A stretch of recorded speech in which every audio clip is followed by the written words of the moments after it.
Hello students, कैसे आप सब लोग। तो आज हम ग्रेड 8 के क्यूरियोसिटी बुक जो आपकी न्यू बुक आई है उसका चैप्टर 3 के MCQs, long and short question answers, ये सब एक्स्ट्रा क्वेश्चन आंसर्स हैं। ये एनसीईआरटी के नहीं है, एनसीईआरटी वाले मैं ऑलरेडी अपलोड कर चुकी हूँ वीडियो। ये एक्स्ट्रा क्वेश्चन आंसर्स हैं जो आपको एग्जाम के टाइम में रिवीजन करने में बहुत हेल्प करेंगे। ठीक है, अभी से भी पढ़ के रखना और एग्जाम में ज़रूर इसको पढ़ना, आपको एक ही बार में सारा रिविजन मिल जाएगा। तो chapter number 3, health the ultimate treasure, इसके हम लॉन्ग क्वेश्चंस करते हैं। पहले question number 1, what is the meaning of health according to the world health organization, explain with example. तो WHO ने जो हेल्थ की डेफिनेशन दी है वो है, health is defined by world health organization as a state of complete physical, mental and social wellbeing and not merely the absence of disease. For example, a person who is not sick but is always worried or stressed is not considered healthy. A truly healthy person eats well, exercise, gets good sleep and maintain good relationship. तो health का मतलब ये नहीं है सिर्फ कि आपको disease नहीं है। हेल्थ का मतलब है आप मेंटली, फिजिकली और सोशली तीनों तरह से एक्टिव हो, सही हो, आप रेगुलर एक्सरसाइज करते हो, प्रॉपर मील्स खाते हो, सोते हो अच्छे से और आपको कोई डिप्रेशन वगैरह ऐसी कोई प्रॉब्लम नहीं है, आप सबसे हंस खेल के बात करते हो, तो आप एक हेल्दी इंसान हो। ओके, तो ये आपका पूरा क्वेश्चन है, इसका आंसर प्रॉपरली आ गया। सेकंड क्वेश्चन हम देखेंगे, what are communicable disease, how do they spread, give example. So communicable disease are the illnesses caused by pathogens that can spread from one person to another. They spread through air, water, contaminated food, direct contact or insect bites. For example, tuberculosis spread through air, cholera spread through water and malaria spread through mosquito bites. तो ये communicable disease का पूरा short note तैयार हो गया आपका examples के साथ। डिजीज़ जो कि एक पर्सन से दूसरे पर्सन में ट्रांसफ़र हो जाती हैं और स्प्रेड कैसे करती हैं, एयर से, हवा से, पानी से या गंदे खाने से, डायरेक्ट कॉन्टैक्ट से भी फैल जाती हैं और मॉस्किटो वगैरह बाइट करते हैं तो उनसे भी फैलती है। और ये आपके नीचे हो गए एग्जाम्पल। अब हम चलते हैं अपने क्वेश्चन नंबर 3 पे। Question number 3, how can we maintain healthy lifestyle, describe any 5 practices. हम हेल्दी लाइफस्टाइल कैसे मेंटेन कर सकते हैं। We can maintain a healthy lifestyle by following these practices. सबसे पहले, eating nutritious food with fruits and vegetables, अच्छा खाना खाओ, फ्रूट्स खाओ, वेजिटेबल्स खाओ। Drinking clean water and safe water, अच्छा साफ पानी पियो। एक्सरसाइज रेगुलरली, रोज एक्सरसाइज करो। Maintaining personal hygiene like bathing and brushing teeth, रोज नहाओ, ब्रश करो टीथ, अपनी सराउंडिंग्स को क्लीन रखो। Getting enough sleeps and avoiding harmful habits like smoking और ड्रिंकिंग, पूरा प्रॉपर 7 to 8 आवर्स की स्लीप लो और टबैको, सिगरेट, अल्कोहल ये सब नहीं लो।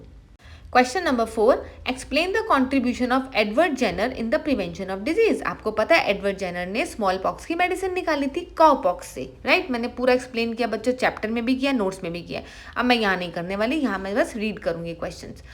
Edward Jenner was a scientist who developed the first vaccine for smallpox. He observed that milkmaids who had cowpox did not get smallpox. He used material from the cowpox source to protect the people from smallpox.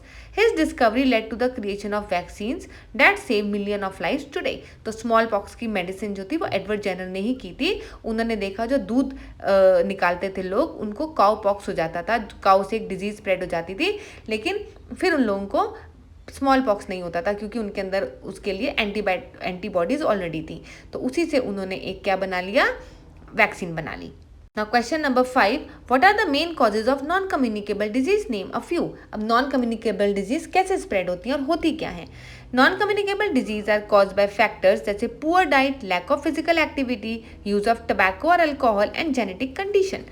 Non-communicable disease person to person transfer नहीं होती, वो आपके lifestyle की वजह से होती है। अगर आप ठीक से खाना नहीं खा रहे, टबैको या अल्कोहल ऐसी चीज़ें यूज़ कर रहे हो, फिजिकल एक्टिविटी आपकी ज़ीरो है, आप मोटे हो गए हो, तो और जेनेटिकली भी आपको कोई प्रॉब्लम है, आपके मम्मी पापा को डायबिटीज़ है या कैंसर है, तो आपको भी होने के चांसेस ज़्यादा हैं। This disease do not spread from person to person. Example include diabetes, cancer and high blood pressure. ये सब क्या है, लाइफस्टाइल डिजीज़ हैं। Question number 6, describe the process by which bacteria became resistant to antibiotics.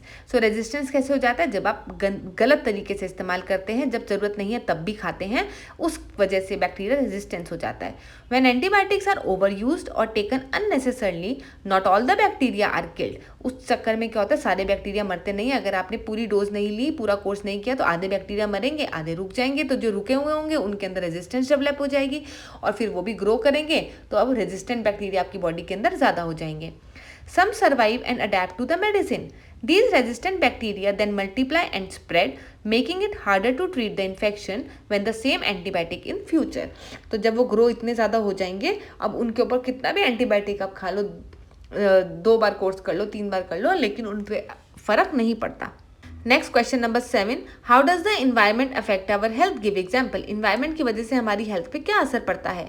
A clean environment help us stay healthy while a dirty environment can cause disease. अगर आपकी surroundings साफ हैं तो आप हेल्दी रहेंगे, लेकिन अगर आपने जगह जगह गंदगी फैला रखी है, मच्छर हैं आपके आसपास और आप खाना गिरा आपने उठाया नहीं, तो उस वजह से माइक्रोब्स पैदा हो जाते हैं, तो उस वजह से आप बीमार पड़ जाएंगे. For example, stagnant water can become a breeding place for mosquitoes and spread malaria. Polluted air can cause asthma and respiratory infection.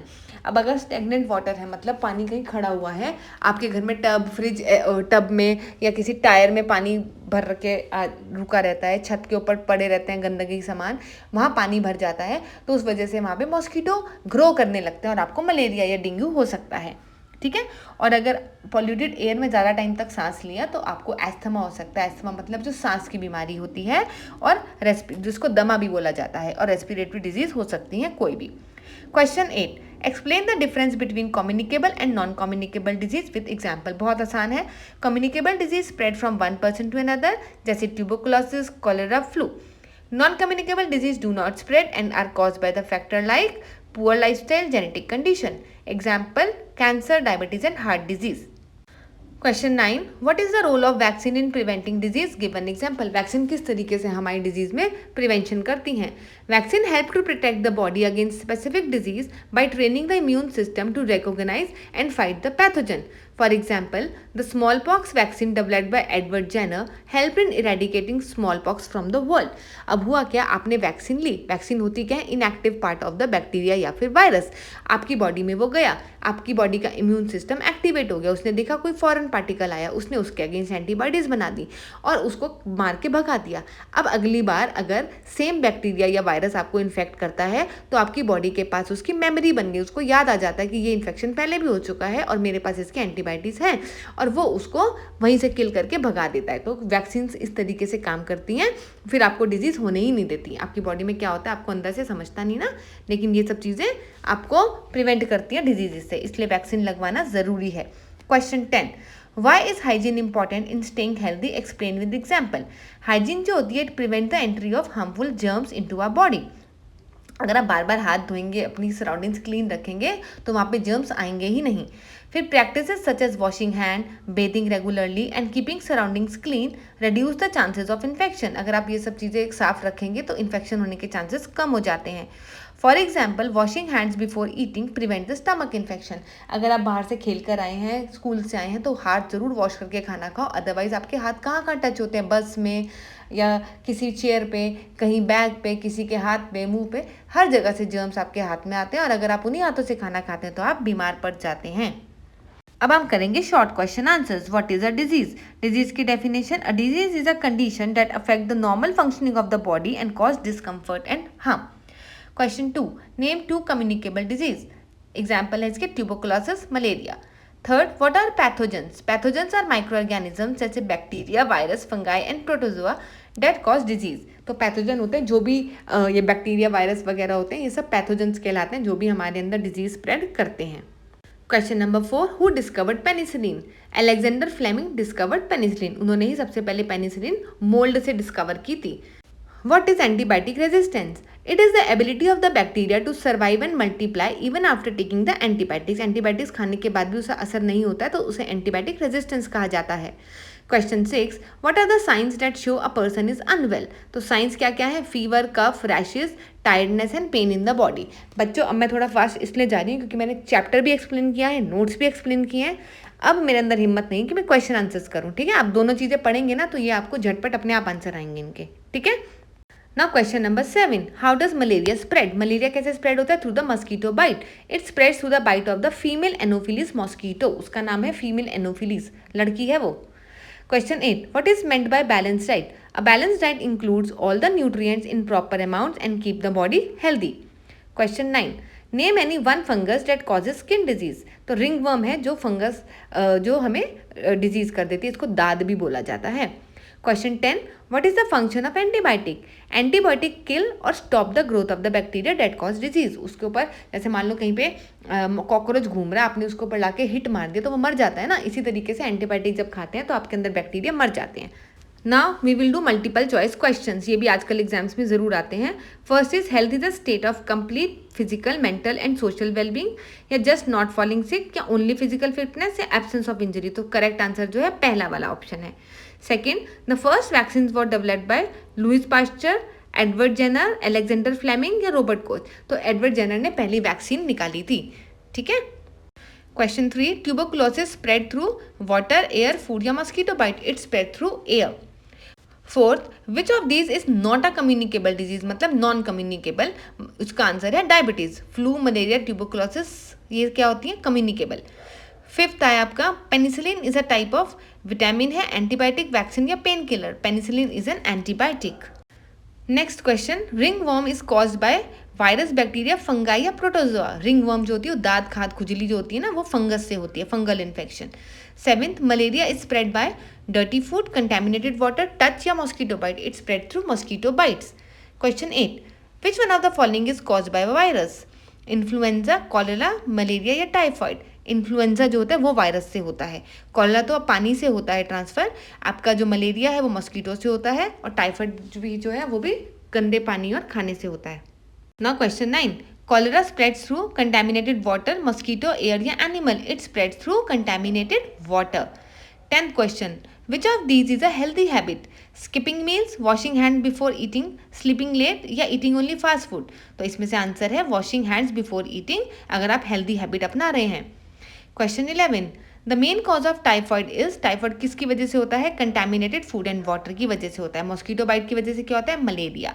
Dust से क्या हो जाती है? आपको एलर्जी हो जाती है, या आपको सांस लेने में तकलीफ होती है। और डायरेक्ट कॉन्टैक्ट से कौन सा फैलता है? आपका फंगल इन्फेक्शन, जैसे रिंग वर्म हो गया। 12th है, Sushruta was known for his work in agriculture, surgery medicine, mathematics या एस्ट्रोनॉमी? उन्होंने सर्जरी एंड मेडिसिन में अपना काम किया था। 13, vaccine help by preparing the immune system. ठीक है, मेकिंग अ स्लीपी नहीं होता, इंसेक्ट भी किल नहीं करता, प्रिवेंट एक्सीडेंट भी नहीं करता। 14, the term pathogen refers to disease causing microbe. Pathogen क्या होता है? जो भी डिजीज कॉजिंग माइक्रोब्स होते हैं उन्हें हम पैथोजन्स बोल देते हैं कलेक्टिवली। नेक्स्ट आया 15th, a balance diet does not include only one type of food, fruits, proteins, vitamins. तो बैलेंस डाइट में क्या नहीं होता? Only one type of food नहीं होता, उसमें हर चीज़ होती है, फ्रूट्स भी हैं, वेजिटेबल भी हैं, प्रोटीन भी हैं, सब है। 16, which of the following help fight the bacterial infections? तो एंटीबायोटिक्स होते हैं वो बैक्टीरियल इन्फेक्शंस फाइट करने में हेल्प करते हैं। Next question 17, Edward Jenner developed the vaccine for smallpox. उन्होंने काउ पॉक्स से स्मॉल पॉक्स की मेडिसिन जो है वैक्सीन थी वो जनरेट की थी। 18, which disease is cause by protozoa? Protozoa क्या होता है बच्चों? जो आपके मॉस्किटोज होते हैं, तो मॉस्किटो से क्या होता है? आपका malaria. Next 19th, which of these is a sign of being unwell? तो fever is a sign of being unwell. Energy नहीं, चीयरफुलनेस मतलब खुश रहना, एपेटाइट मतलब आपका अच्छे से खाना पच रहा है, तो ये सब साइन नहीं है। 20th, what spread diseases like malaria and dengue? So mosquitoes, जो आपके मच्छर होते हैं ना, ये सब स्प्रेड करते हैं मलेरिया और डेंगू। तो प्यारे बच्चों, इसी के साथ आपके चैप्टर 3 के क्वेश्चन आंसर्स भी आ चुके हैं। अब आप एग्जाम के लिए फुल्ली प्रिपेयर्ड हो। आप इन सबको पढ़कर जाओगे ना, चैप्टर पढ़ो, फिर नोट्स पढ़ो, फिर ये क्वेश्चन आंसर पढ़ो। आपका कोई क्वेश्चन ऐसा नहीं होगा जो आपको नहीं आता होगा एग्जाम में। ठीक है, अब मैं इतनी मेहनत कर रही हूँ तो आप भी इसको पढ़ो, आप ही के लिए बना रही हूँ। ठीक, अपने फ्रेंड्स के साथ भी शेयर करो, ताकि अगर आपको कुछ समझना है तो आपका फ्रेंड आपको समझा सके। तभी समझाएगा ना जब उसको भी समझ में आएगा। तो सबके साथ शेयर करो, पढ़ो, लिखो, और मैम को भी थैंक यू बोल दिया करो। चलो, इसी के साथ stay aware, take care, bye bye.